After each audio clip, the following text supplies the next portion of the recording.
بعضی از آدما هستن در اینها قوه قضاویه به چشم نمیخوره یا خیلی خیلی ضعیف. آدمهای بیرجی هستن، هر کس هر چه تو سر اونها بزنه صداشون در نمیاد. ما در انقلاب آموختیم که یک انسان متوحد پیشرفته وقتی حقش زیر پای دیگران میرود، وقتی به حقوقش تجاوز میشود، این آرام نمیشنه، تسلیم نمیشه، این به پا میخیزه، میجوشه، میخروشه.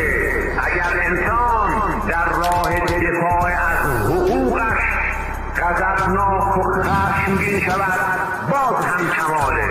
اسلام شهروند پفیوز